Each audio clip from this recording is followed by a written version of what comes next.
മോങ്ങാനിരുന്ന നായൻ്റെ തലയിൽ തേങ്ങ വീണെന്ന് പറഞ്ഞ പോലത്തെ അവസ്ഥയാണ് കേട്ടോ.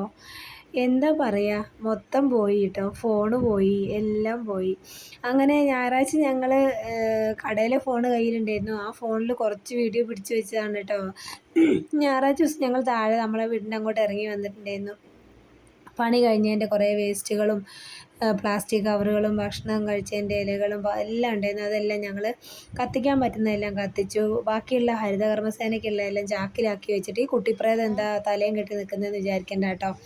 അപ്പോൾ ഉച്ച സമയമായപ്പോഴത്തേക്കും ഞങ്ങളെ പണിയെല്ലാം കഴിഞ്ഞു. പിന്നെ അമ്മച്ചീനെയും കൊണ്ട് വീട്ടിലോട്ട് പോകുമായിരുന്നു കേട്ടോ.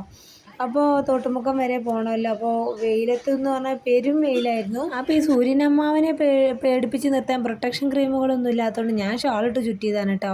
വീട്ടിൽ ചെന്നപ്പോൾ ദേവൂട്ടി നല്ല നാടൻ നെല്ലിക്ക പെറുക്കിക്കൊണ്ട് വന്ന് തന്നിട്ടുണ്ട് കേട്ടോ. കുടു അത് കടിച്ചൊക്കെ നോക്കി. പിന്നെ കുറച്ച് നേരം അവിടെ റെസ്റ്റ് എടുത്തു.